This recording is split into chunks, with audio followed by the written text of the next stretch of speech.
Hi everybody, my name is Pat Hogarty and welcome back to California Real Estate Principles, Real Estate 300. This happens to be show number 27. The last show, or the last time we met, we started the discussion about subdivisions and government control.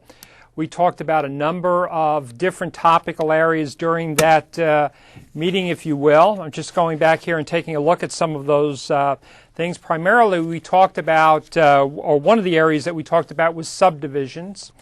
The emphasis on that was the fact for you to realize that if you happen to have property that you want to take out of one use, such as agricultural land, and want to utilize it to build, for example, houses, subdivisions, condominium units, townhouses, whatever, what you basically have to do is there's two major laws in California you have to follow.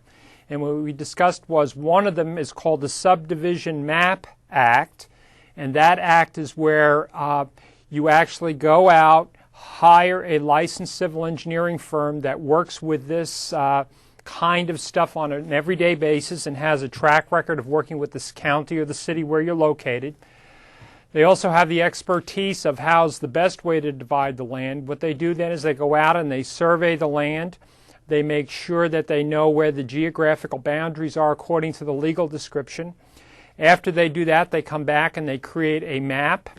That map initially, once they're finished in the preparation, which will show the lots, the dimensions of the lots, the streets, the curbs, the gutters, all that information. Once that's done, they submit that along with a lot of other documentation to the planning department for either the city or the county where the property happens to be located. And then, and once it's approved, it goes through a process called a tentative map approval. At that point in time, normally what would happen is that planning department would usually come back with some form of maybe recommendations that they would like the developer to fulfill, or in some cases maybe even discuss things like the dedication of certain lands for like fire departments, parks, or whatever. And then it finally goes back through and it gets approved as a final map later on, and I'm also leaving out a lot of the steps that are necessary here, but the concept is when it's all done by the engineering firm, it's recorded at the county recorder's office and then becomes the legal description of every one of those lots that are in that subdivision or condo unit or whatever. So that's the Subdivision Map Act, and just keep in mind a map is like a picture. So that's one way you can remember the difference between the two names of these. The other one was the Subdivided Lands Act. We discussed that, and that was the act where, in order to protect the public, there's a requirement that the Department of Real Estate prepare and issue something called a public report. The people that are putting all of that information together or paying for it or working on that process is very well maybe the developer or some of their consultants that they work with. The public report comes out. There's two versions of the public report. There's a pink report, and under a pink report, and the purpose of it being pink is so that you just go, wow, what is, I've been signing all these documents, they're white in color, where did this pink document come from? And that's what it's supposed to do, kind of put you on notice. And what that does is it allows you and tells you about, in very general terms, about the community, what kinds of fire services it may have, schools, if there's going to be a homeowners association, all those kinds of things. It's tentative. That's what the pink means. Once a developer receives that, they can then therefore take something called reservations from we as the public. And those reservations are more or less to hold on and put your down payment and hold on to the property. In the meantime, the process will continue along, and the final thing that will come out will be a white report called a formal public report. That public report, once it's final, that means that they can take, anytime prior to that, you can get your money back. Now you're actually where you've put your money down, you've made your decision, you've read it, and you're going to agree and go forward and either build or buy a home in that area. That public report is required to be read by the person that is buying the property, and they are supposed to sign a document. Not supposed to, they must sign a document stating that they have read and understand the public report. So that's a very important document for you to know and understand how that works. So we spent a lot of time talking about the public report and the Subdivision Map Act and the purpose of that report.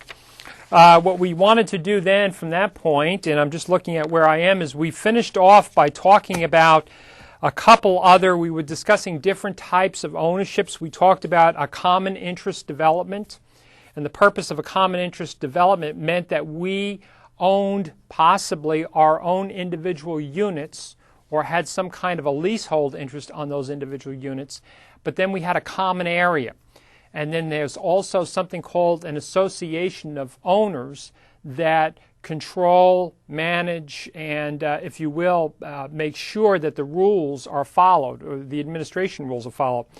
We talked about a common interest development, which was basically maybe we had single-family homes and we had an area in which people commonly had an ownership interest. It could be a park, it could be a playground, it could be a clubhouse, it could be something like that, but we owned our own land. We talked about a planned unit development in which we possibly would have a, if you will, we had a homeowners association, and again we had an undivided interest in the portions of the common areas. We talked about a community apartment projects, which is another type of ownership, and that is witnessed by the fact that you, just to pull this up and make sure that we're on track with this, let me just pull this up here for a second, and just so that we make sure we're in the right place, the community apartments, and I'll just read really quickly what this is. Community apartment are two or more apartments defined as a subdivision where the operation, maintenance, and control is usually exercised by a governing board elected by owners of the fractional interest, and owner receives an undivided interest in the land together with an exclusive leasehold right to occupy a unit. Now, why this is important for you as a possibly as either a purchaser or as a real estate professional within the industry is to realize when you go out, as I mentioned last time, and look at something, and it looks like it's a condominium, you probably are going to want to check everything to make sure that you're not talking about something, as we were talking about here, a community apartment project versus is it a condominium? You know, what kind of ownership interest is it that I'm actually listing and selling? Or if I'm buying, what kind of ownership interest am I purchasing? So it's very, very important, because I have seen in the past where people have bought these types of properties and then later on have had a difficulty obtaining financing on them. And in one particular case, there was a project down in the Sausalito area, down near San Francisco, in which the owners of all the properties in this project had to get together, hire an engineer, go out, have the property properly divided into condominium units. Suffice it to say, there was a lot of work, a lot of expense that they had to bear in order to get the issue corrected, because they were having a difficult time getting lenders to lend money on those projects. So that's why I wanted to let you know you need to know or understand the differences between them. And then let me see. So we had that, and then we talked about a stock cooperative was another one. And under a stock cooperative, what's interesting is that it's a corporation that is formed to own the land and improved real property. Stock cooperative either owns or leases the property, and most people don't realize you can have long-term leases where you do build, say for example, apartments or condos on them. The buyer does not receive a grantee but owns a share in the corporation and the right to occupy a certain unit. Okay, so it's a different kind of ownership that you need to be aware of when you're purchasing or you're helping somebody buy a piece of property, so you understand the differences in the legal types of ownership you may have and what kind of an effect it can have on current, future ownership, and also on financing, and also the appraised value of it too. So after that, we basically talked, if I can go through here, we talked a little bit about something called time sharing. Mainly where you see time sharing today, and it has been traditionally for years, is in the area where people are looking to purchase like a condo or a townhouse of some sort in normally area where people will go on vacation. So it usually will be in an area like a Lake Tahoe, Las Vegas, possibly in Hawaii or in other countries. What happens is that instead of you owning that ownership for the whole entire year, you're going to buy certain weeks. So, for example, maybe the people that are selling it may turn around and say, you know what, during Christmas, this area is very popular and a lot of people come here on vacation. So the 2 weeks that are right around Christmas are going to cost, just as a figure, that will cost a buyer $20,000 to buy that right. But maybe right after Christmas is over and right after the first of the year, maybe the vacation time slows down and maybe that 2 weeks might be worth not 20 but might be worth 15,000. So they price them out based on how popular, not only the amenities but how popular they are during certain times of the year. For example, certain areas during the year may become extremely hot. If they're in a very hot area where a lot of people don't go there on vacation, maybe that area tends to attract people during the Christmas time. So in other words, that's how they're going to differentiate the price on those. Anyway, so that's a timeshare. So we discussed that, and I'm just trying to catch up here on where we are. The next thing that we wanted to do was talk about something called environmental laws. Okay, that's the next category, if you will. So environmental laws are really set up to protect us as consumers. And what I'm going to do is just state out or read out a little bit about what's in the book here, and then I'll talk a little bit about it. It says, in recent years, there has been an increasing attention focused on the problems of our environment. These problems include energy, water pollution, air pollution, population growth, preservation of wildlife, waste disposal, and quality of life in general. In response, the federal, state, and local governments have passed laws that have made regulations to help protect us and our environment. It goes on from there and it says an environmental impact report is a study of how the subdivision will affect the ecology and subdivision surroundings. An EIR may be required by either the city or the county authorities prior to the approval of a subdivision map.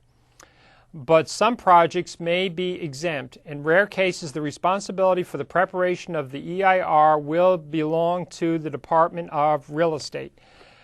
Now, and then it goes on from there, one more statement. It says the negative declaration is a statement by an expert affirming that a new subdivision will have no negative impact on the environment. Now, just to give you some sort of perspective, and I think I mentioned this the last time, when I first came to California and I went to Los Angeles, probably back in about the early 70s, I can remember that Los Angeles, the smog was absolutely terrible. You couldn't see more than a few hundred feet.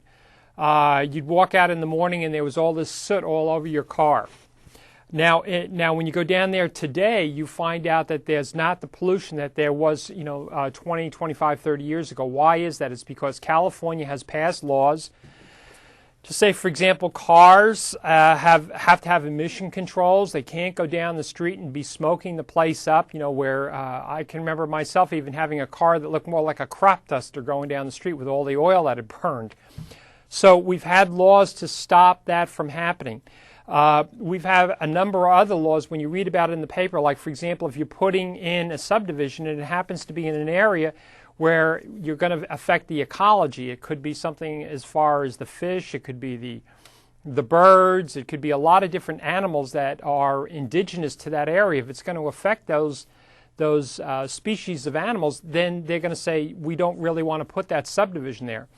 So just suffice it to say that one of the things that you may very well run into in the development of land is where the county or the city is going to look at all of the factors that are going to affect you putting that subdivision there, such as traffic. Are you going to be creating more traffic, which we are in Sacramento as we speak today? Are we going to be creating more pollution? Is there enough circulation? Is there enough public transportation in the area? I can think back as another thing, too, when we take a look at, for those of us that have either been fortunate or unfortunate enough to go to something called the garbage dumps. I can remember a number of years ago when you went there and they would take and let you dump anything, and it was nothing but a great big hole in the ground. and you name it went in there. Everything from car batteries to oil to dead animals to garbage, everything went in there. We can't do that anymore.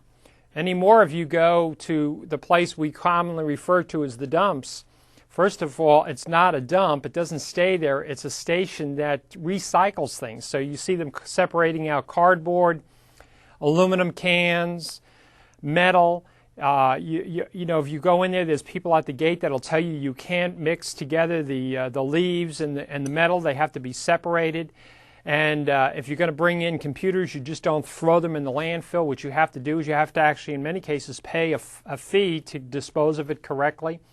So anyway, we have a lot of environmental laws that have been passed to protect us. And if you ever want to have a feeling of what it's like not having those environmental laws, all you have to do is go to some of our third world countries, or even some countries that are coming along being very popular, countries like Thailand, where you go to Bangkok, Thailand, and the smog is just terrible. You go to China, and it's very hard to see. Your eyes burn. You can feel, your lungs getting heavier or whatever. So the point is that we have these laws to protect our health, and not only our health today, but the health and the future of our children and our grandchildren. And California has been a leader in that area, just so that you understand what we're talking about that. So anyway, after the environmental laws, the next thing that they talk about in some cases is disclosure of, and this falls under California laws, disclosure of lead-based paint. We happen to have had at the internship class, and the last couple of weeks we had a speaker come in that is somebody that actually does these tests for lead-based paint. And basically what we're talking about is houses that were, the purpose of the lead, at least according to this gentleman, was that it helped the paint adhere better to the surface.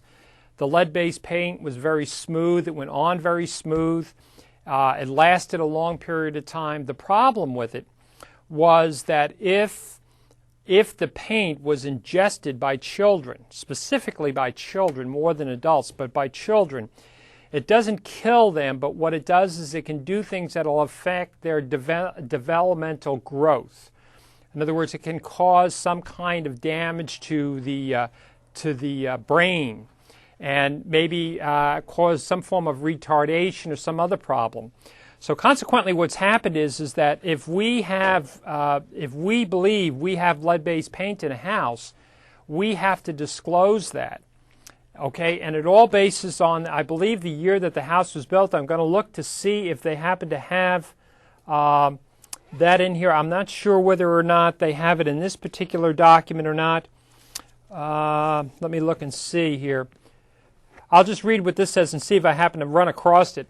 It says the seller or the lessor must provide the buyer or the lessee with a lead hazard information pamphlet, including disclosure form, and disclose the known presence of any lead-based paint. Okay? And again, it escapes me what year. There was a year in which houses, in which we in California could no longer use that lead-based paint. And from that point on, we don't have a problem with that. It's the years prior to that, and like I said, for the life of me, it just escapes me what that date is. But anyway, it says the CAR residential purchase agreement and joint escrow instructions contains a lead warning statement and a statement to be signed by the buyer that the buyer has read the warning statement. Also, CAR has a lead-based paint hazards disclosure acknowledgement and addendum form that can be made a part of the residential purchase agreement. So the point is, I guess what you want to say is that the seller is required to disclose if the property has lead-based paint to the buyer. The buyer is responsible for reading this pamphlet so that they understand what they're dealing with and how to possibly take care of the problem. Many times to take care of it, in some cases it might be where you just put paint over the top of the lead-based paint.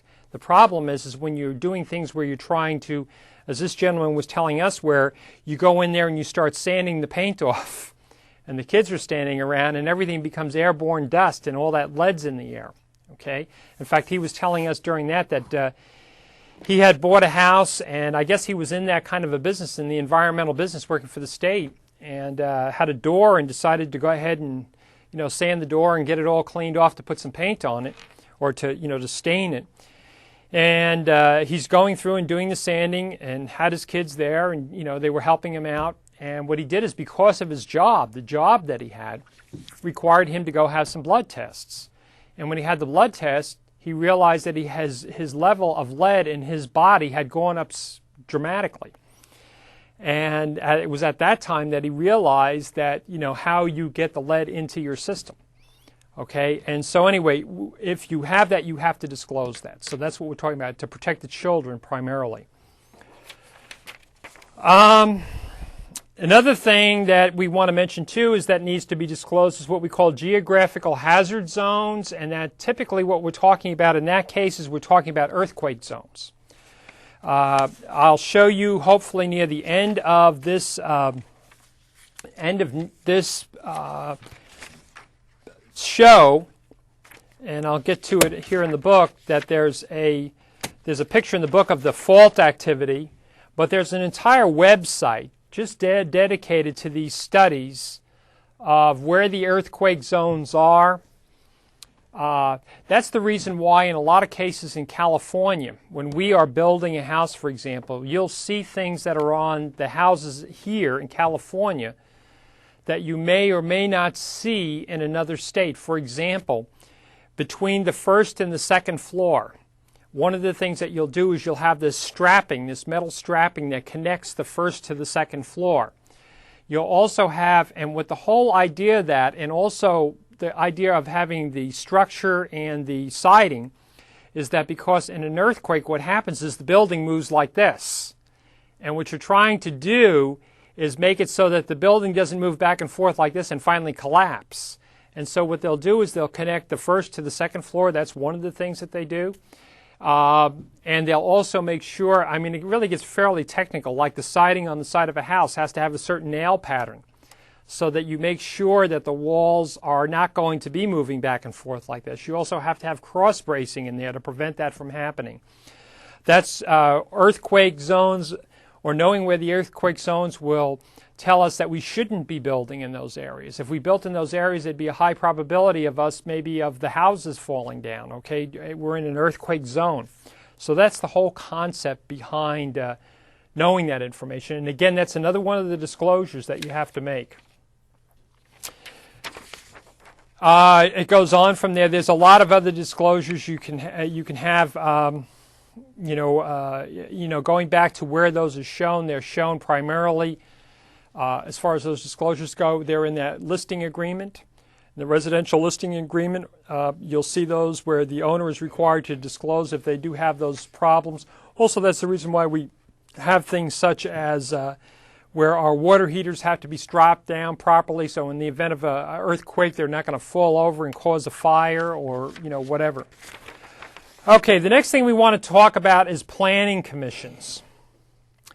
Most people may not realize that we, whether we're in the city or in accounting, the development that we do, in other words, where we put the shopping center, where we put the apartment houses, where we put the industrial parks, where right down to the refuge locations, the cemeteries, all those different places, all fit into a plan. And this plan is called a general plan. And that general plan has 7 elements. And those elements are going to address things like the location of certain kinds of uses of property. It's going to talk about different types of transportation through the community itself, where the streets, the roads are, what kinds of transportation or car traffic you have going on in there, where the air transportation or the airports come in. So in other words, it looks at the entire community on how it actually operates. And what happens is we create this thing called a general or a master plan. It has 2 major parts of it. One has a great big map that shows where all the different uses of the property are located. And the second thing is supporting documents that say things like talk about where the transportation is, the highway systems, the railroads, all that kind of stuff. And what I wanted to do is to go through this with you. First of all, to let you know that within either a city or a county, okay, so if you're in Roseville, not Roseville, but I'm sorry, in Elk Grove, you're in a city. So you have a city planning department, a city planning commission. If your property happens to be not in a city, then you fall under the county planning department and county planning commission. Okay, anyway, so we'll talk first about the Planning Commission. It says the primary responsibility of the city and the county planning commission is to prepare and adopt a comprehensive long-term general plan for the physical development of its own jurisdiction. And they're required to have those, by the way, by law. The city and the county organizations gather information, cite the examples, and come up with their own innovations in an attempt to make some order out of the chaos in the city that the city may have fallen into. Commissions have discovered that pre-planning exactly what types of buildings go where before they are constructed saves more time and money than all the zoning laws made after the building is done. Such planning commissions make predictions to guarantee that today's residential, commercial, and industrial areas will not collide in the future due to the expansion of both areas. So what we're talking about is that they're trying to sit down and look at the current use of the property today. And they're trying to say, you know what, we can only move, for example, build houses into this certain area. If we go beyond that, we're going to be too close to the industrial area. They may set aside buffer zones. So that noise, we have, in an industrial area, we can have noise pollution, we can have air pollution, we can have a lot of things going on. But to separate the residential, we may very well have buffer zones. We may also be looking at how are we going to get, if we have an industrial area, how are we going to get products in and how are we going to get manufactured products back out again. So we may be looking at, do we have a railroad near there, what we call a railroad spur? Do we have a great highway system? Do we have a interstate freeway system that we can truck stuff in and out? So they're going to be deciding all about that. In fact, the county and the city is constantly gathering data. If you go down and if you're driving down the street someday, you may very well look at something that looks like it's a hose laying across the street. That hose happens to be usually connected to a gray box sitting on the side of the road. What that's doing is it's tracking car flow. Traffic flow. You can go down to the planning department and actually see maps that will show where the traffic is. They're trying to constantly gather this data to figure out, should we make the road wider or smaller? Should we build certain things in that area or not? So they're constantly working on this. It's not a document that just sits there. It's constantly being worked on. The master plan down below, which is the master plan, it says the master plan, every city and county must have a planning commission by law. Okay, the primary purpose of the master plan is to set forth the existing and future matters concerning seismic safety districts, streets, and highways. Okay, and going beyond that, it says the entire new cities can be pre-planned so that zoning laws exist only to enforce and execute the city's master plan. Okay, and zoning, we'll talk about that in a minute. The master plan is a comprehensive guide through which zoning establishes an ideal plan for the city development in the future. Okay, so that's what we're trying to do. We're saying, based on everything we see, which direction should the community be going in for the best use of all the property? And that's the planning, or the master plan. And the other thing that we talk about is zoning. And zoning, we use that term loosely, but basically what we're talking about with zoning is we're trying to identify what each individual property can be used for. In other words, we may designate a certain area as, say, commercial use only, or manufacturing only, or residential only. So we say, first of all, that's what the property can be used for. But in addition to that, what the zoning law will do is tell us things like how high can the buildings be? How many stories can they be? How far from the fence line can they be? Do they have to be set back from the fences by 5 feet, 6 feet, 7 feet? What is it? How far from the street should the property be located? And if you drive around the community, you'll see some property and you'll go, my goodness, why did they ever build the house that way? It looks like like it's almost bordering directly on the street. Well, it may very well have been before the zoning laws were really in place in the Sacramento area. Okay, so anyway, the zoning is to make sure that we have uniformity throughout the area, and we're using the land and we're using the property and building the houses so that it best fits the entire community. Okay, so moving on from there, and let me just, on this chart, and I'm going to blow this up just so you see. I know that you probably can't see this at home, but what I want you to get the gist of is that there is every single municipal organization, county or city, has their planning zoning regulations. And what happens is that they'll come up with a designation, and I'm not sure if you can see here on the left-hand side, these are zoning designations. So the A means agriculture, the R's mean residential. Okay, so this is all on this side. This side over here will tell us what we can use it for. Okay, this one over here will tell us, and I need to get my glasses on here to be able to see this. This will tell us if we have required yards, of how big the yards have to be. This will tell us the minimum area. This will tell us parking spaces. Okay, now that you're going to find out that what will happen is you'll have a general plan and then you're going to have zoning maps that'll say how the area is supposed to be used. The concept is you take an area, it's zoned a certain kind, you then turn around and look at this document and it will dictate what you can use the property for. Okay? And so on the front part, they have primarily uses for both agricultural and residential use. And on the other page, they have uses for commercial, which is what the C is, commercial. And then you'll go down into here into the residential area. Okay? So for example, let me see if I can blow this up and get this, now that you understand how this works. Okay. And I'll get it a little bit bigger, keep getting it bigger and bigger. So for example, C1 is limited commercial use. It's for local retail stores, offices, businesses, hotels, limited hospitals, and or clinics and parking areas. That tells us what that C1 designation means. We can go down to C2, and this is C2, or the one that's below it, C1.5, uses department stores, theaters, broadcasting studios, parking, buildings, parks, and playgrounds. So the idea here that you should be getting out of this, and I'll go back to the residential so you see the residential, the differences in the residential. In the residential, we'll take something very simple like R1. R1 is used for residential, okay?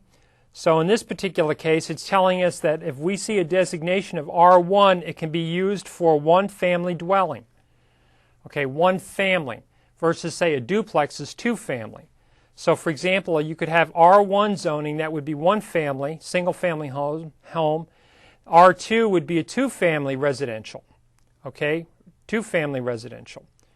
Okay, if you go down below here, you'll see that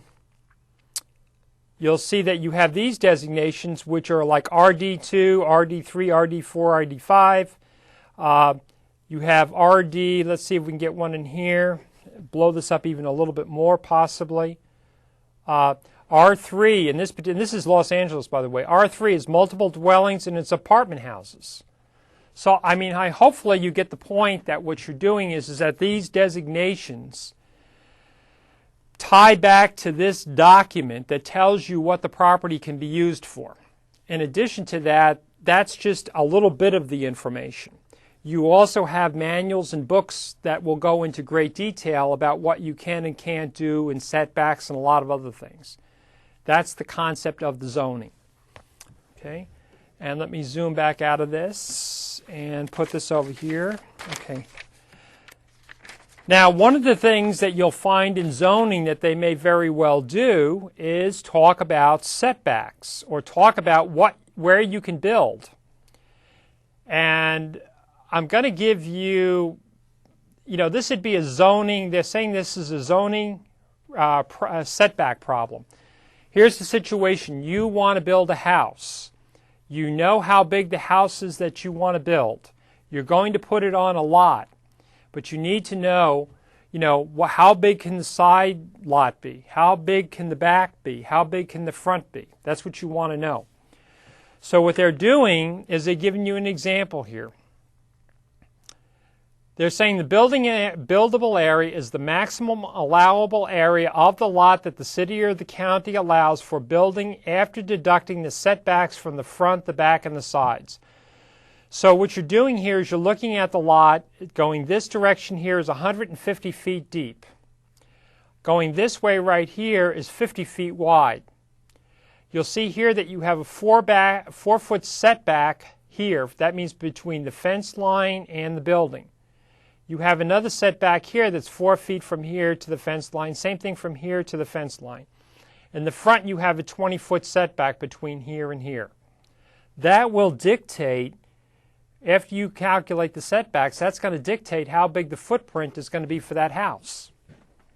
That's what's going to dictate how big it'll be. So it gives you a final dimension down the bottom. It says, well, how big is this going to be? Well, if the width is 50 feet, okay, 4 feet from both the left and the right, so you have 50 feet minus 8 feet, so that means the largest buildable area here, you can have from here to here, the largest that can be will be a total of 42 feet. That's the largest you can be, after you take away the setbacks. The other way, you have a lot that's 150 feet this way, you take away the 20-foot front setback and the 4-foot rear setback.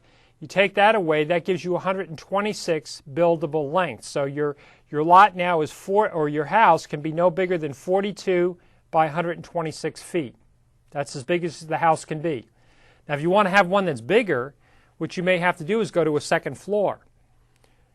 Okay, now then before you go to a second floor, you're probably going to have to check the zoning regulations to make sure you can go and build a second floor. There may be a restriction. They may say you can only go one-story homes in that area. And there might be a lot of reasons why you can. It might be that you're obscuring the view of another home, you're doing something else, but you want to check that. So anyway, when you do the math down below, it tells you that the biggest the house can be would be 42 by 126 feet. You do the math and it's 5,292 square feet. That's the total. Part of that could be a garage or whatever, but that is big as the house can possibly be. Okay, so it's like get the lot, find out what the setbacks are, draw the setbacks in, then what's left is going to be where you can build the house. Okay? All right. The next thing that you probably are going to hear about that a lot of people get confused about is what happens if your property does not meet the zoning rules and regulations. What happens? Okay? There's two things that you can work with that are well known. One is called a variance, and the other one is called a conditional use permit. Okay? A variance and a conditional use permit. The purpose of the variance means that your property varies dramatically from whatever the zoning requirement is. In other words, the zoning requirement says one thing and your property is 180 degrees the other way. And a variance is not necessarily just given out. Usually what happens is you receive a variance because you're ending up in that situation because the government has put you there. As an example, that lot that they just spoke about, that had a setback of 20 feet from the front. If all of a sudden you bought that lot and then the city came in and made the street wider, which took away from the front of that lot, say maybe 5 feet. So now you don't have a front yard of 20 feet, you have a front yard of 15 feet. You did not cause the problem. The county caused the problem. You bought it with the intention of building a house. Therefore, you could ask and possibly receive a variance based on that because they caused the problem. Okay, you got to make that really clear. It's not like they're just giving these things away. You have to have a reason why. The other one is called the conditional use permit, and a conditional use permit means that you can use the property based on the fact that you agree to a certain kind of a condition. So let me give you an example here. Let's see if we can read this and see what this is. It says a conditional use permit is an exception to the current zoning for the public welfare or benefit. Variances, on the other hand, are for a hardship. Okay, it doesn't really tell you, so I'll just have to tell you. Conditional use permit would be, for example, you may very well, as an example, you may very well have a property that you're going to use, I think we were talking about this the other day, you're going to use for a beauty salon to do hair, barbering. And according to the current zoning regulations, you have to have a parking space for every person that comes into your shop. And you say, okay, well, I happen to have 4 chairs in the shop. There's 4 beauticians working in my shop at one time. But the problem is I only have parking space for 3. So what they may very well do is say to you, well, we cannot give you a permit to have this beauty shop, okay, where it is now, unless you agree to this condition. You agree to the fact that you will lease additional parking from the owner across the street. So now you're going to have enough parking for that additional chair where people will come in and get their hair cut. Now, if you don't have that available and you have your shop has 4 chairs, you may end up having to say, I'm sorry, but you're going to take one of those chairs out. Okay? So the condition is like you can use it based on you follow this condition. Okay? Hopefully that's pretty clear. Okay. Going from there, I'm just taking a look at what else we may want to go over. The last thing that they talk about in here that I think, not the last thing, but one of the other things that I wanted to mention before I maybe had a second to show you, let me see here. They talk about something called fair housing laws. Okay? Fair housing laws. And the whole purpose of the fair housing laws is to make sure that everybody is treated the same, regardless of race, creed, color, national origin, economic background, whatever, that we are all treated the same. Now, what they do here is they give you an example of some of the things that you may very well see that the fair housing laws are trying to prevent. One of them happens to be something called redlining. And redlining is, what's happening is redlining is where, if you will, years ago they used to take a certain geographical area. And the bank maybe had this map in the back. And they drew a line around a geographical area and said, we will lend out here in this area, but never in this area.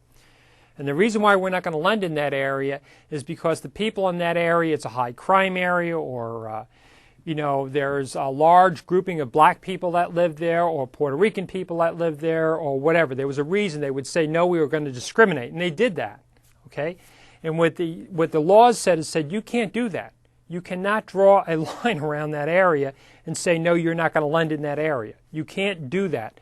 You could go in there and say, for example, maybe I'm not going to give somebody a loan because they financially can't qualify, or maybe I'm not going to make the loan because it doesn't appraise right, but I'm not going to make a determination just based on people's background.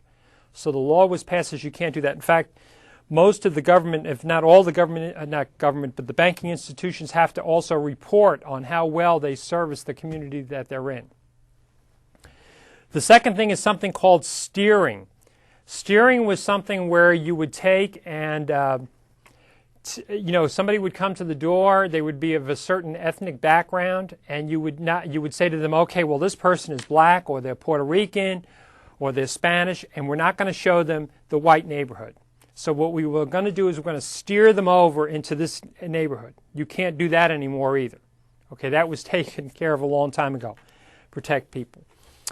Next thing is owner tells the agent not to show the property. You can't do that. If the agent is relieved of the duty to show the property to anyone, including minority who has requested to see the property, you can't turn around and just take a listing and have where the owner tells you don't show it to these kind of people. You can't do that. It's all to take care. Excuse me. Same thing with race. Any race restrictions, you can't do that. This is another one that I used to see at one time when I was a kid in New York. It's called panic or blockbusting.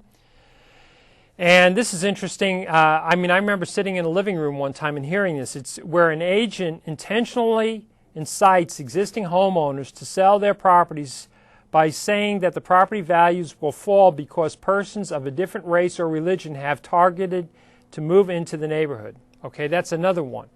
And I remember that. And what they would do is they would go around the neighborhood and they would say, you know what? The Puerto Rican people are moving in here. And people say, God, I got to get out of here. Let me sell my house. And that was happening.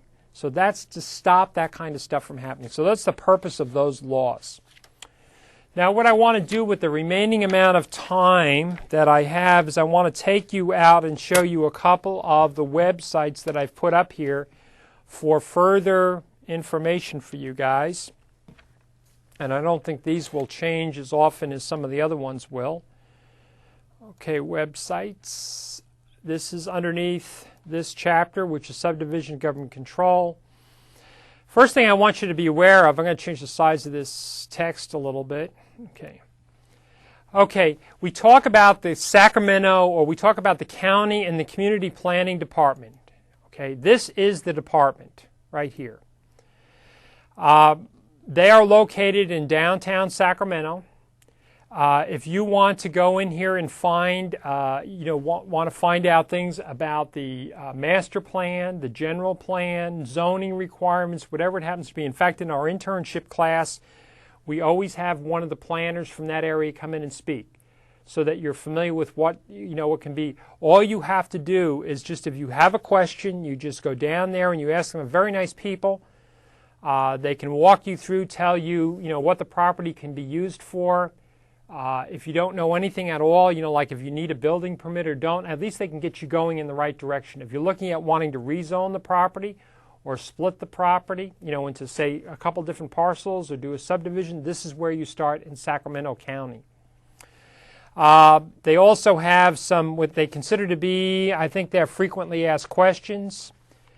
And I think some of these have been there for a long period of time, just to give you an idea of what kinds of questions people typically will ask. First one is, does a homeowner need a permit for a fence? Okay, that's a common question that you may have. So in this case, they're giving you an answer.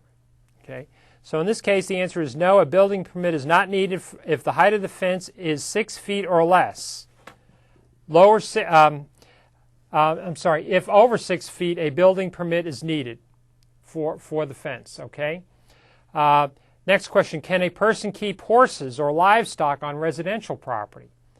Not usually, okay? So they'll tell you what you can and can't do. It says, but if the property is zoned for incidental agricultural and has a net area of 20,000 feet or more, horses or livestock may be kept on or may be kept for your personal use, meaning you can't run a boarding service there for horses. Another question that some people will ask is, can I have chickens on the property? The property must be zoned for incidental agricultural use and have a net area of 10,000 square feet. Okay, but the point is there's a lot of frequently asked questions there to give you an idea at least of what they would basically have available or could help you with. Now I'm going to go back to the next site that you may run into, which is the California Department of Real Estate subdivision webpage, because we talk about that Subdivided Lands Act. This is subdivision, so if you're interested later on in the future and want to know about things such as public reports, I'll see if I can make this a little bit larger here. Make it larger. Public reports. You want to know what that public report process is that they talk about in the book. Remember, the California Department of Real Estate is the one that prepares that. Any question and answers you may have. We talked about common interest developments. That's all located here. Subdivision Industry Bulletin. All of that stuff that you want to know about this particular act is located here. Things like, for example, operating and cost manuals for homeowners associations, because that's associated with subdivisions. That's listed here. And again, these are all PDF documents. If you click on them and open them up, I believe that they'll open up as an Adobe Acrobat PDF, so you can open it up and, if you will, do your research right here online, or at least get started with it. So it's Operating Cost Manual for Homeowners Association. So they have all those manuals right there for your use. Okay, so that takes care of that one. The next thing that I wanted to show you was the California Geological Survey website. This is the one from your book. This is talking about, this is where we have the maps. This is talking about things such as earthquakes, earthquake strong motion, environmental and forest protection, faults, earthquake faults. Basically, all you have to do is click on the link and it'll take you to that where the faults are located. Okay, so you can go and look up all of this kind of information on here, and so you have a better understanding of how it actually, it'll tell you, like, for example, if you want to know what is an earthquake fault zone, I'll just kind of read this. It tells you an earthquake fault zones are regulatory zones around active faults. The zones are defined by turning points connected by straight lines. Most of the turning points are identified by roads, drainages, and other features on the ground. Earthquake fault zones are plotted on a topographical map, which means it's showing the grade, by color, it's showing the height of the different areas. At scale of 1 inch equals 2,000 feet. The zone vary in width, but average around 1/4 of a mile wide. So, in other words, what I want you to do is just know that they're talking about. Here's a nice little picture of the rupture of an earthquake going through here. You can see that. So everything in here, if you're looking for anything about earthquakes and information and places to contact, that's all located right here. All right, so we've got that one taken care of. Okay. Next one is the Sacramento Planning Commission. Okay. This is the Sacramento, the County Planning Commission. I'm going to go ahead and change the size of the text a little bit here on this one. All right. If you want to know who the Board of Supervisors are, these are the people that are elected by district, the 5 districts, that are the Board of Supervisors that are responsible for running the day-to-day, or running the county, or setting the general direction of the county. They cover certain geographical areas, and they represent those people that live in that part of the county. So, for example, you have just pick any one of these people here, like this one right here. It tells you about his district.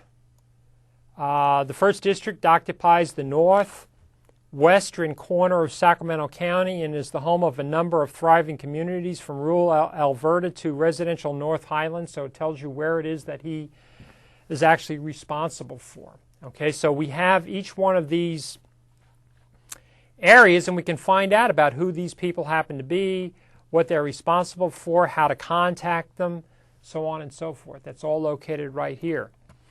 If you want to know, those are the board members. If you want to know what the board's functions are, this tells you what their job is, what they're responsible for doing.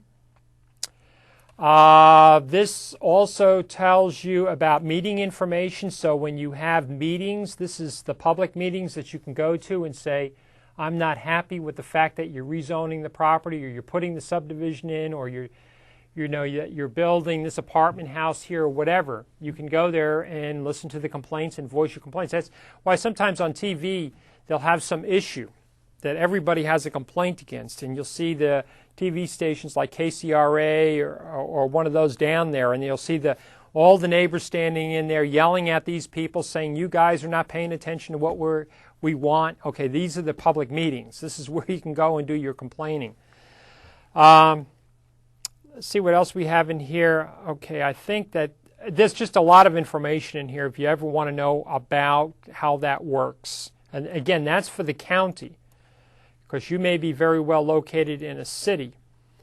We go down here. This is, I think I have the Sacramento City Planning Committee. No, I guess I don't. I guess that's not linked anymore. So anyway, pretty much I covered most of everything that's in here. I think subdivisions and government control is a really important topic. It's something that if you are selling, if you're selling individual residential resale homes, you may find out that you're really not that involved in, if you will, in things like subdivisions and zoning. You just go in and say, this already is a subdivision. It's already zoned for this use. We're not converting anything. We're not changing anything, so we don't necessarily have to worry about it. Where you may find yourself as an agent or as a consumer involved is that you may very well have property that you decide that you want to change. In other words, for example, you may own a piece of property or two pieces of property that has a line, that's split down the middle.